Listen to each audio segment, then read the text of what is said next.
So today's class is about meaning. Welcome to all of you. My name is Garrison-Brook. I'm glad you're here. And today's class is about meaning. And I was thinking about meaning, like, okay, what are we going to talk about? How are we going to frame this up? Because meaning is very tied to the fifth chakra. The fifth chakra is very much about our truth. It's about communicating our truth. It's about living our truth. And what I was thinking is one of the things I do in my positive psychology class that I teach to kids is this really cool exercise. And it's really short because I know you're here for yoga and we're going to get to the yoga really quickly. So what I'm going to do is I'm going to show you an image for 10 seconds. And I'm going to ask you to count the number of shapes in the image. You'll have 10 seconds. Count the number of shapes, and then I'm going to take it away. Okay, are you ready? Okay, here we go. 10 seconds. Count the number of shapes.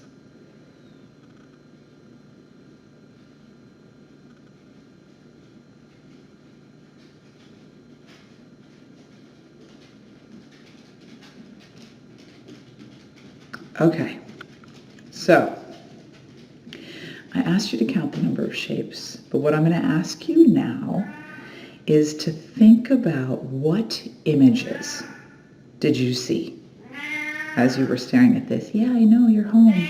I'm so happy too. She's saying, I'm hungry, feed me. So here she comes. This is Leia coming in to visit. So what images did you see? Okay, I showed you an image. I showed you a picture, and I asked you to count the number of shapes. And I want you to, say to yourself, okay, what images did I see? And you can start popping them into the, Jana says, my eyes, shapes within shapes. Oh, yeah. So, ask yourself how many of those images do you remember, okay? So Michelle's seeing a circle, but that's a shape. I want you to tell me what images you saw. Did you see a horse? Did you see a whatever?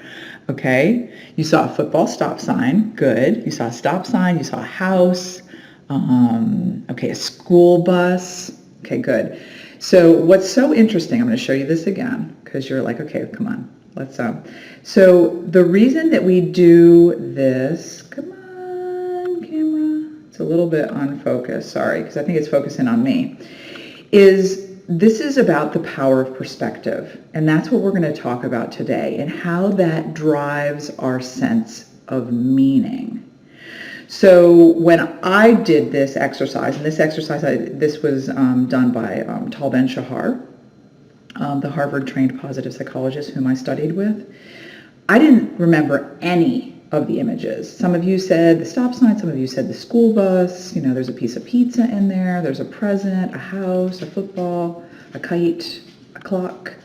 I didn't remember any of those. And my answer was, you told me to count the shapes. That's what I was doing. Okay? So we're looking right here at this image, right here at this picture, but we're not seeing these things. And that's the power of perspective. Okay? And the reason that I'm mentioning that, so go ahead and come to the head of the mat, is that when it comes down to us creating meaning, when it comes down to us perceiving meaning in our lives, we need to remember that sometimes, now I've got another story to share in a minute about this. So really grounding the feet down. And let's inhale those arms out and up. Reach up, lift up. Oh, my arms are really off camera, sorry. My hands are just stretching straight up. Stretch up. And then bring the hands down to the heart space. And I did a really sweet breath yesterday that I want to share with you. I was taking a streaming class. So blossom your hands open in Padma Mudra, which is the lotus. This is the lotus mudra. I'm going to readjust my camera in just a second. And then do this. This is super cool, okay? We're going to prayer wheel our hands, which means we're going to roll our thumbs together, roll the backs of the hands together, swing the arms around, and then as if we're offering up offering up to the world, to ourselves, thinking about offering up our connection to meaning, whatever it is, okay? So we'll do that again. We'll inhale those arms up, reach up. Exhale, hands down to the heart space. Snuggle the hands in, Anjali Mudra. And then inhale, blossom our heart into Padma Mudra. That's when our thumbs and our pinky fingers stay aligned with each other. They stay pressed against each other, but the other three fingers blossom away from each other. And then we roll our thumbs in, roll the backs of the hands together, the wrists come together, and circle the hands around, and then open up the palms. Opening up, offering your love, offering your gratitude, offering up this open heart, opening yourself up to what your meaning is. And remember, this series has absolutely been about the throat. I think we're on maybe class 6 or so right now. Exhale the hands down. But the throat and the heart are intimately aligned with each other. Blossom your heart open, Padma Mudra. And then exhale, roll the thumbs together, roll the backs of the hands together. Circle those hands around like a prayer wheel and offer the hands up. Offering your heart out, gratitude, authenticity, feeling like, okay, this is my truth. And then one more time, inhale those arms up. Exhale, hands down the midline. We'll get our music started in a second. Blossom the heart open, Padma Mudra. Inhaling. And then exhale, roll the thumbs together, roll the backs of the hands. Circle those hands around and open, and just have these open palms. Feel these open palms soft. And you can kind of look down into the palms and have this sense of opening up your perspective. Opening up the way that you see life. The way that you perceive who you are and what your truth is. And we're going to talk more about that today in the power of perspective. Inhale those arms up, reach up. And exhale, dive down, coming down into your forward fold. So a story that I have on the power of perspective, okay, is that my mother-in-law went on this trip to Russia a while ago. I think it was about a decade ago.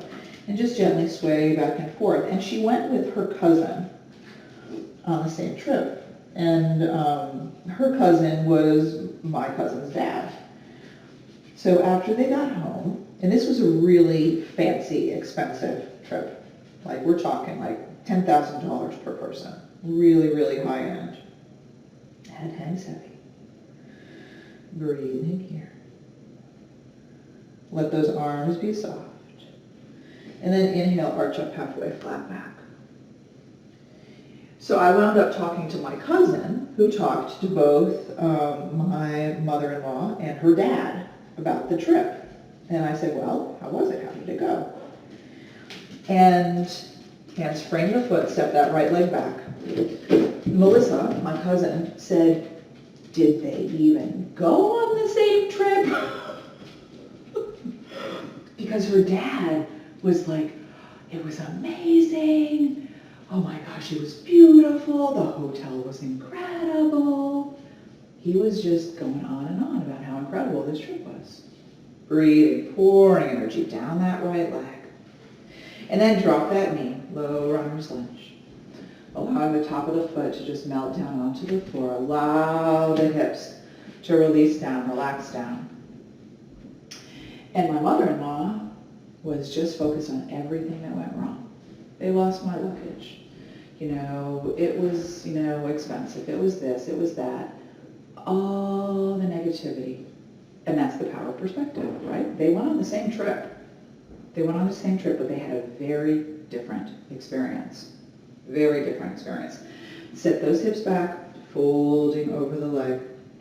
And John Milton has an amazing quote on that, which I don't have one of those brains where I can memorize a quote, even though I read it multiple times just last night. Inhale forward. So let me see if I can get to my pictures, because I think I screenshotted it. If I was smart, I would have screenshotted it. So let's see. Exhale back. Toes rise up. I did, yay. Okay. So John Milton says, the mind is its own place, and in itself can make a heaven of hell, a hell of heaven. Inhale it forward, walking those hands to frame the foot. Right? So there is my mother-in-law and her cousin, both of them experiencing the same trip, but experiencing it in totally different ways. Totally different ways. The mind is its own place, and in itself can make a heaven of hell, a hell of heaven. Thank you, John Milton, for that statement. Walking those hands forward, hips drop down, shoulders release.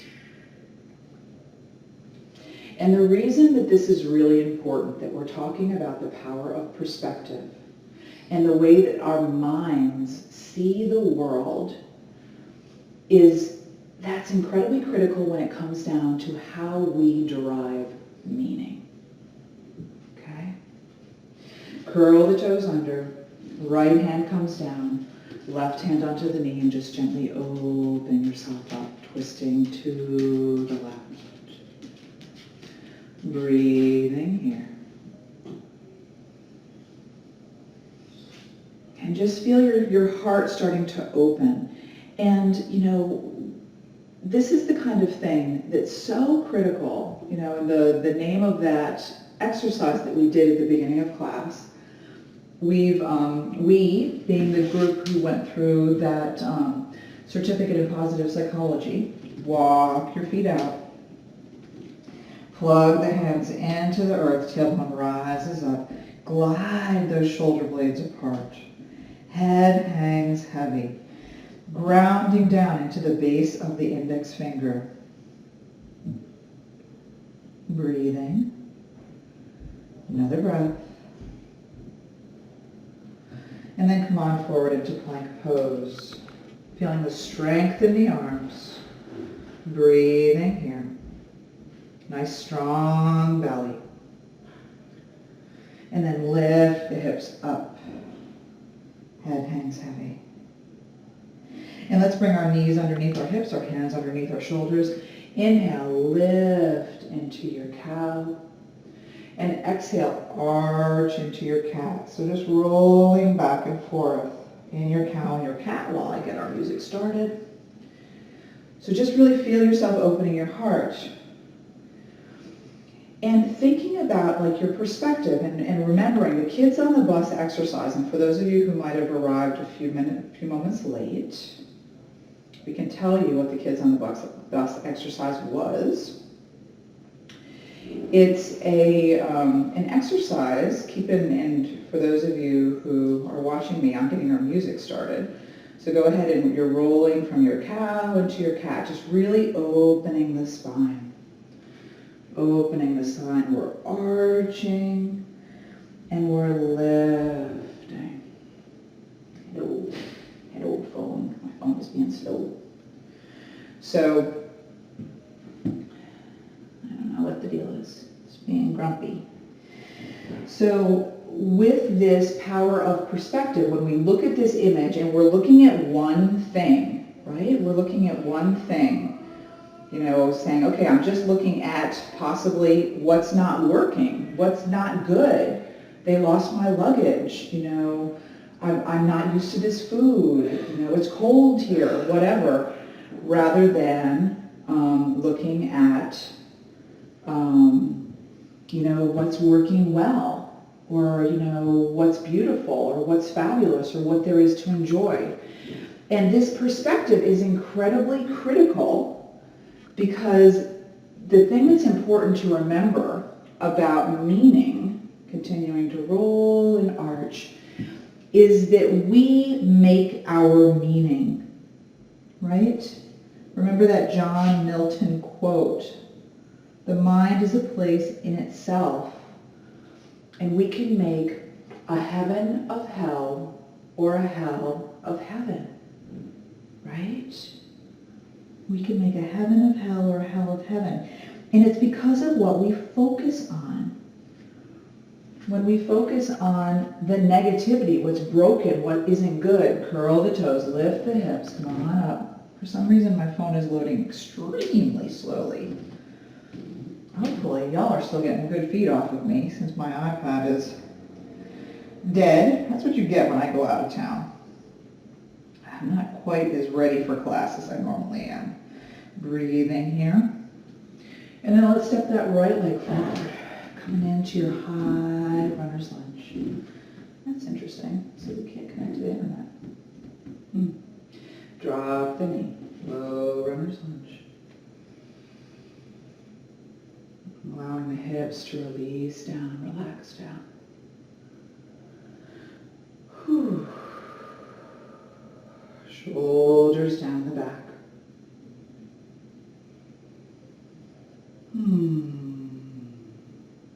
Send those hips back, toes stay down. And inhale it forward.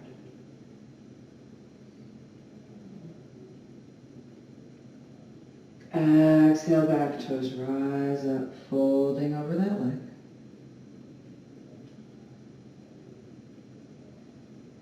And inhale forward. Left hand comes down, right hand onto the knee, and twisting open to the right. Feel your heart opening. Feeling that stretch. For me, I feel it right through the front of the hip flexor on the left-hand side. Maybe you get it up into the oblique a little bit. Breathing.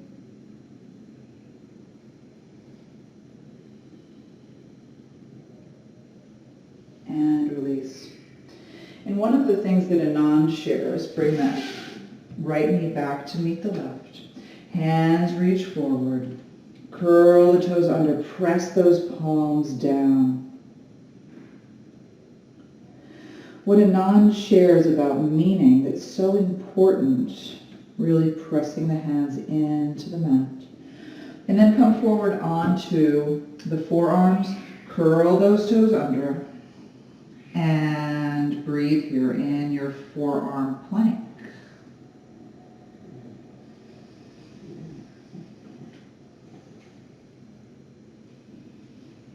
Breathing into the heat of the belly. So he talks about, we talk a lot about the egoic mind. This connection to, we have all these different levels of consciousness. And the egoic mind is the place where most of us live most of the time. Bring those knees down, elbows underneath the shoulders, come into your sphinx. It's like, the mind that's dominated by the persona. I am Laura. I am a mother. I am these things. It's like that kind of box that we live within. The way we define ourselves, right? That's the egoic mind. And the thing that's important about the egoic mind, breathing, tractioning those elbows back, bringing the heart between the chest, breathe into the kidneys and the adrenals. That beautiful squeeze through the back waist. And come on down. Put the hands on the head and wag the tail. Have that feel good. Whew. Another breath. Hands under shoulders. And come on up. Puppy dog stretch, Anahatasana. And our egoic mind, right, that, when you come through the levels of consciousness, we've got also the Atman, which is our soul, which is the higher level of mind. And then we have our universal consciousness, right? Where we connect to the quantum realm, we connect to the divine, whatever suits your belief system, okay? So when we're down in the egoic mind, the lower mind, breathing here, float that right leg back and up. Ooh, I'm super close to the shelving unit today. And then crank the knee open. Another breath. And then bring that knee in towards the nose. And then the leg comes across the body. This is fall-in triangle. So with both of your hands on the mat, you might be like, yeah, this is enough. So the knife edge of the outer part of the right foot is on the floor. So this might be good for you. If you want to go into full fall-in triangle, the right hand comes right underneath the face, and then you roll that arm up, breathing here. Another breath. And then float that hand down and unwind and bring that leg back up, right leg back up, and then step it forward. Coming into your Veer 1. Arms reach up. So our egoic mind is always about focused on matter. We're breaking things down. We're understanding the world in a way that's conceptually clean and simple. Right? Warrior 1. Arms reach up, palms face. And what that means often is step off onto that right foot. Both hands come down in airplane pose. So with this, you might want to put your hands on blocks. Okay? That gives you a little bit more height. So this isn't standing split. You're bringing the leg parallel to the floor, toes face down.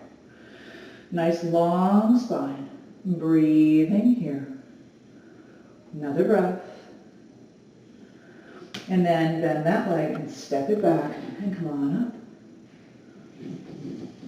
Oh, there it is, finally. Our music, yay! It's not on yet, but at least YouTube finally loaded. Open it up. And then lengthen into Virabhadrasana 2. So hips are now open to the long edge of the mat. Knee is over ankle. Arms reach forward. So the reason that I mentioned the egoic mind, the persona, is this is where we're very defined. Like, this is who I am. This is how things should be. Leaning forward. And come on down. Come on down. Breathing here in your triangle pose. All right.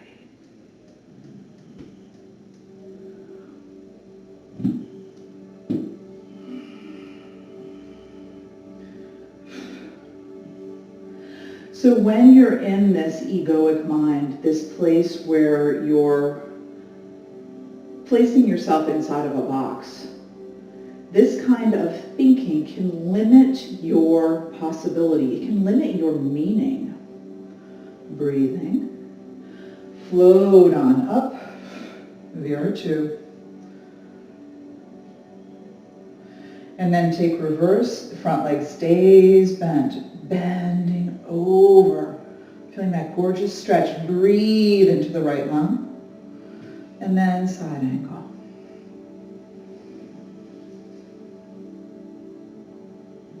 Stretch through the obliques on the left. And then drop that hand down. Hands frame the foot. Step it back down, dog. Walking your feet out. Head hangs heavy.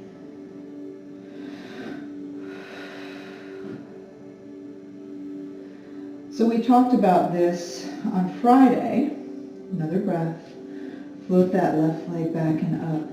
Is just being really soft. I mean, exploring truth, but not gripping. You know, because there can be a tendency of Really breathing, opening up the hip, stacking hip on hip. And then bring that knee in towards the chest. And we're taking fallen triangle on this side. So the knife edge foot of the left foot now crosses over.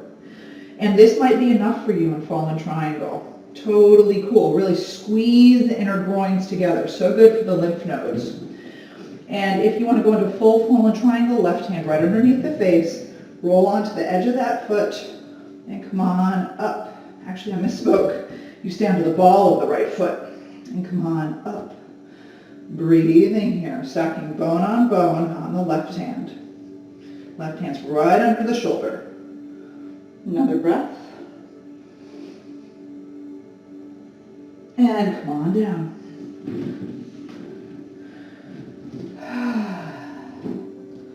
Breathing. Another breath. Float that left leg back and up. And step it forward, knowing that you're going into Virabhadrasana 1.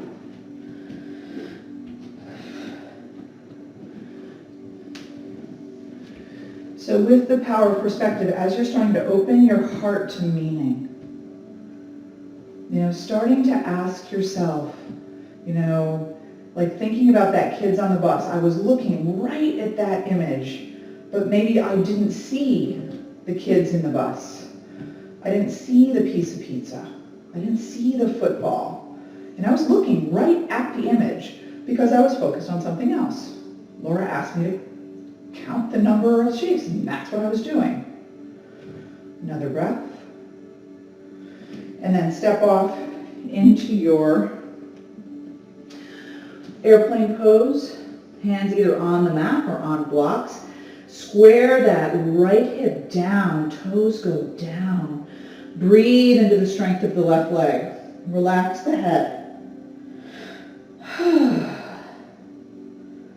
Breathe, breathe, breathe, breathe, breathe. Soften that knee a little bit. Another breath. And then step it back. Coming up into your Vira 2, so take your time. Lengthen your stance. And open it up.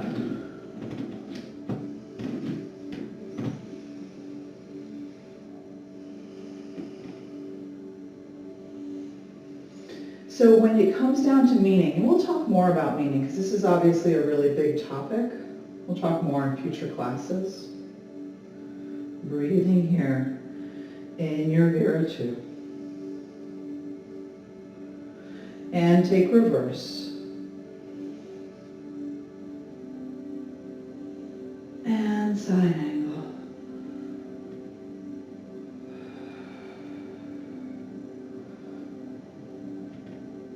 And float on up. Virabhadrasana 2. And then straighten that leg. And glide, glide, glide, glide, glide. Trikonasana. Breathing into your triangle.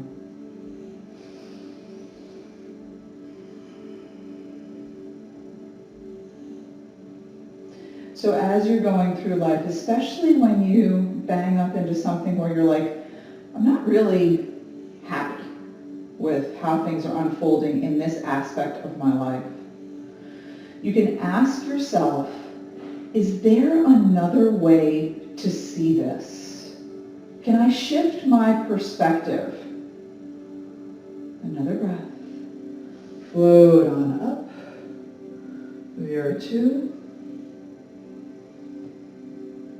And hands either side of the foot. Come on down. Ground your hands. Walk your feet. Head hangs heavy. Because so often the shoulds in our life become these limitations that box us in.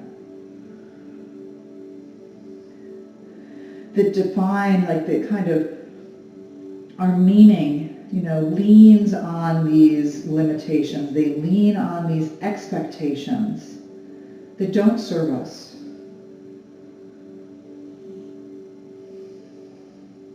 Another breath.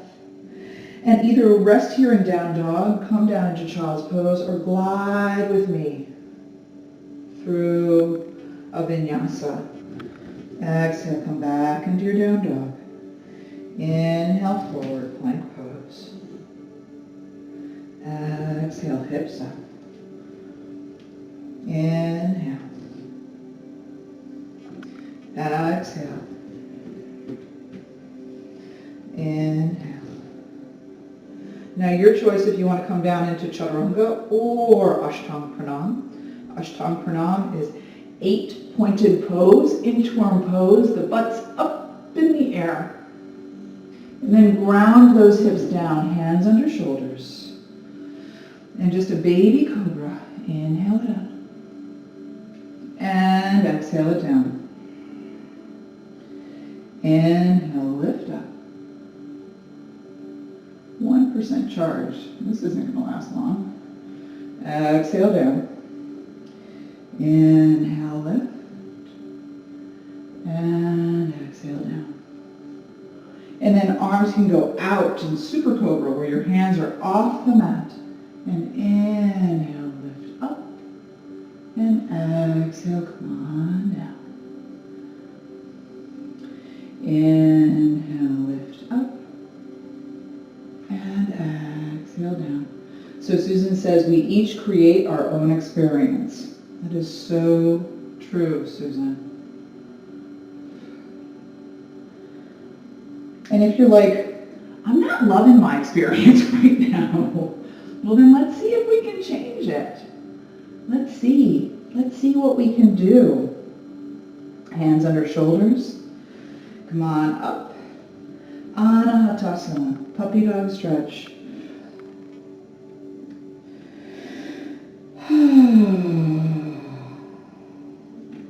Because the thing that's so amazing is the energy we send out into the world is what we attract back into our life. It's like a circle coming up into your down dog. Head hangs heavy. It's like a circle, right? Just releasing that head down. Another breath. And then let's flip that right leg out to the side. Knees out to the side, coming into your pigeon. Beautiful hands, tented. Open the heart. Breathe into the back waist. Lifting the chin. Breathing here. And we haven't talked about any mantra or anything since we've been focused more on the principles for this class. But while we're here in our pigeon, our upright pigeon, let's hum. That's the bija mantra of the Vishuddha. Vishuddha is the throat chakra. So we're hum, and really feel the vibration in the throat. Hum.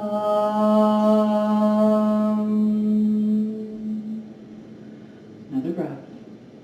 And your choice if you want to come down into your traditional pigeon pose, okay, where you just come on down. Maybe you have a block that you put under your head. Maybe you put some blankets under your hips, okay? Or you can come into twisting pigeon. So with twisting pigeon, Pavrita, Kapotasana, you can bring your right arm across the body, okay? And come down so that the right ear is on the mat. And tense your fingers and just gently twist yourself open. Breathing here. And listen to the body. Say, does this serve me? How does this feel? For me, it feels good. It feels good in the shoulder. It feels good in the hip. Breathing here. And if it doesn't feel good, just take classic pigeon. And if you've got a tweaky right knee, take pigeon on your back, which is when you put your ankle on your knee and you bring the legs in. Maybe bringing the hands through onto the shin or the hands onto the back of the leg. Okay, you're still getting that right through the hip. So whichever one suits you, choose that. And keep breathing. Keep breathing. Nice falling out breath. Another breath. And then walk those hands up. And bring the hands over the knee, so you're framing the knee. And just gently fold over that knee for a moment, bringing the nose down towards the knee. And inhale and lift. And then walk the hands to center. Beautiful open heart. Really breathe into the throat as you lift the chin.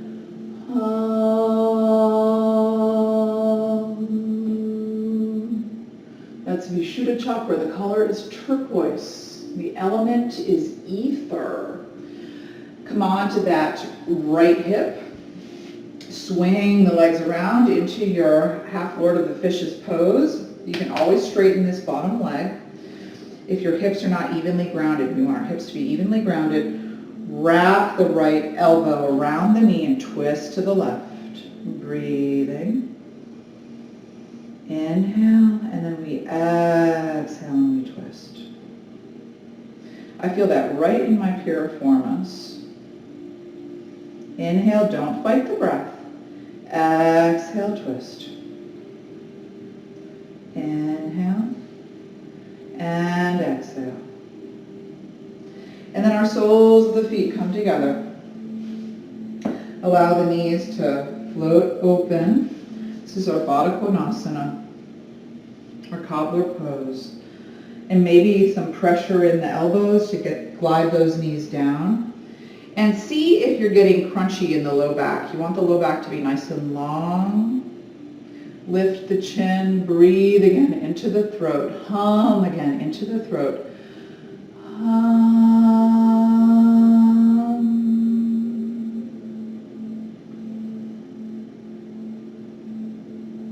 Closing the eyes and go inside and explore your perspective on life. Coming back onto hands and knees, lifting into your down dog. And then that left leg goes out to the side.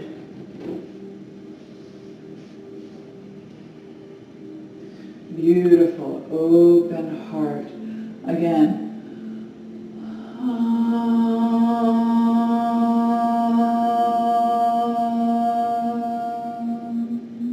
Really breathing into the throat. And come on down. Taking pigeon on your back if that's what works better for you. Breathing here. Few breaths here in classic pigeon. And then if you want to take the twisted variation, Pavrita, your left arm is going to go alongside the mat, bringing the shoulder down onto the mat, left ear onto the mat, right fingers tent, and you look to the right. Now listen to the body. This can make the hip opener more intense. So if your body is starting to tense up, like if you notice your face is getting like tight, you're grinding your teeth, whatever, then don't do it. Don't do it. Come out. And just do classic. Eyes are closed. Go inside. And think about your perspective on life. What do you focus on? Where does your attention go? Breathing. And walk it up. Walk the hands around the left knee. Just dolphin down for one breath. And then swing yourself onto that left hip. Being mindful if you put any blankets or blocks underneath that hip. Swing the right knee around and ground yourself down into the hips. Okay? Grounding down so that your weight is evenly distributed. If you notice you're really cantilevered over to the left, straighten the left leg. Okay, this bottom leg isn't so important. And then we wrap our left arm around the right knee and we twist to the right. This is Ardha Matsyendrasana. And breathe into the belly. Don't fight the twist. Allow the belly to really fill with air. And then as you exhale, you deepen.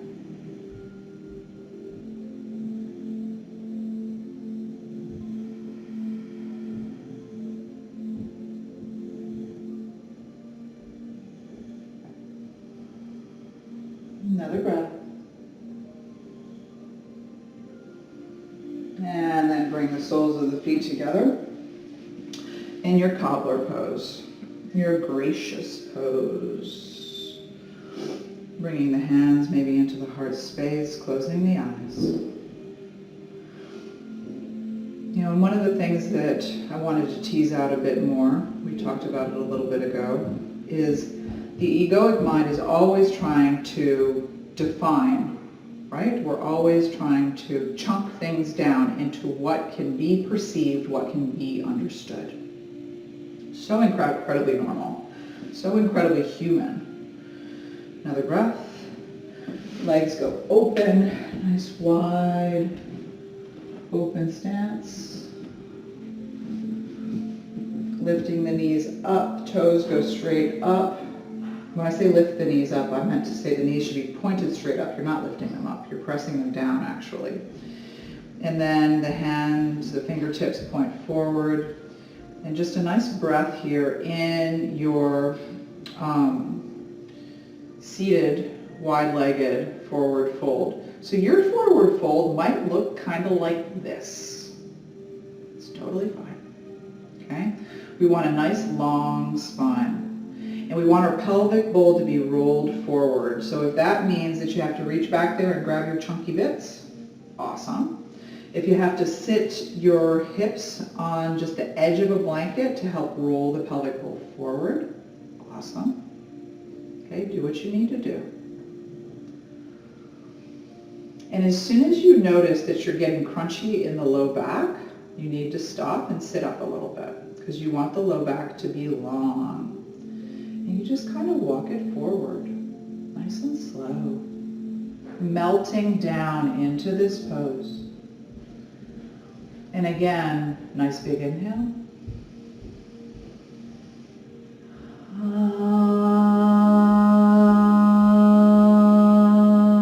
Really breathing in. And you can also have an affirmation of Sat Nam. Sat Nam. It means I am truth. Sat Nam. Or if it speaks to you more in English, you can say, I am truth. I live my truth.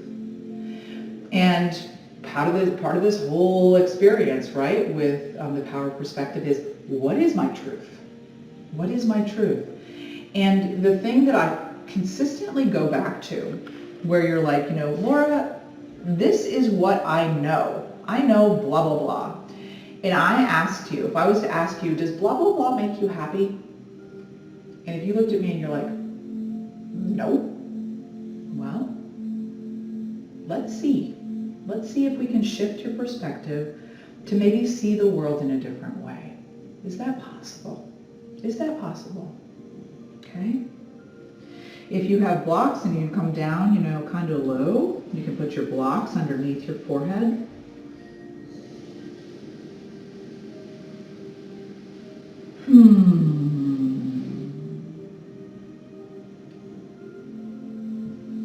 Another breath.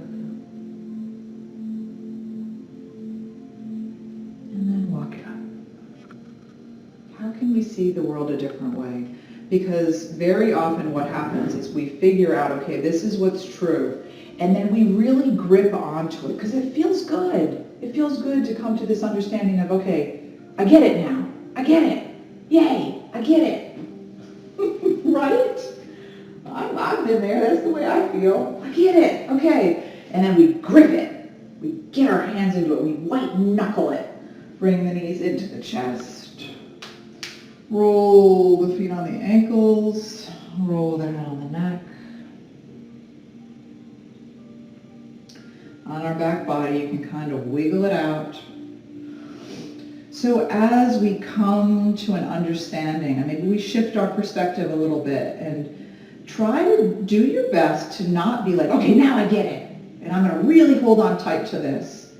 Because what's true, what's important to realize is we are on, soles of the feet on the floor, windshield wiper those knees. We are on a continual evolution, which means what we understand right now in this moment as our truth, as our meaning. Inhale those knees up. I hope for you, I truly hope for you, exhale it down, look in the other direction, that in time you will grow through and past that, which means your meaning will evolve and deepen and shift. You know, it's almost like we're continually needing to shed our skins as we grow. And I know that we're not in love with snakes. Most of us in Western culture are not in love with snakes. But snakes are actually tremendously sacred in India. Okay, so you can kind of think about the fact that we're continually growing and shedding our skins. And as we shed our skins, continuing to just windshield wiper those knees, have this feel really good. If we grip onto those skins so tightly, like, no, this is my truth, this is who I am, this is my persona, this is my mask. Remember, persona means mask in Latin. Wiggle it out. Hug the knees in. And then extend those legs long. That means we're not going to grow because that skin is, maybe it's too small for our evolution, but if we hold on to it tightly, we'll be constrained by that knowledge. So just settling down into your Shavasana. Palms are up. Eyes are closed. So allowing yourself to drop down, dropping down, and just asking yourself the question, what is my truth? And see if you can start seeing life with fresh eyes, from a new perspective.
I'm going to read you one of my favorite Rumi poems. It's called The Guest House. And Rumi writes, "This being human is a guest house. Every morning a new arrival. A joy, a depression, a meanness, some momentary awareness comes as an unexpected visitor. Welcome and entertain them all. Even if they're a crowd of sorrows who violently sweep your house empty of its furniture, still treat each guest honorably. He may be clearing you out for some new delight. The dark thought, the shame, the malice, meet them at the door laughing and invite them in. Be grateful for whoever comes, because each has been sent as a guide from beyond."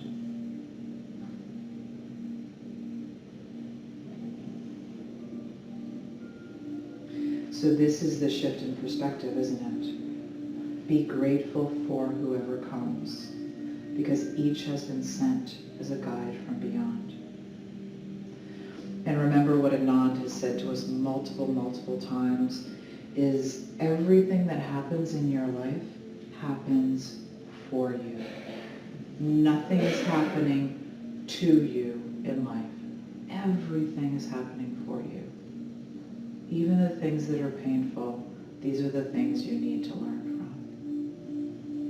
So breathing here in that reality.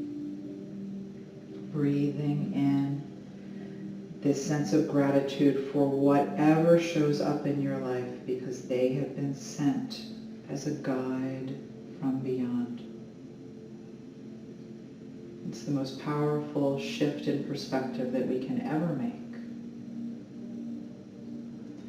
And wiggling fingers and toes, bringing movement back into the body.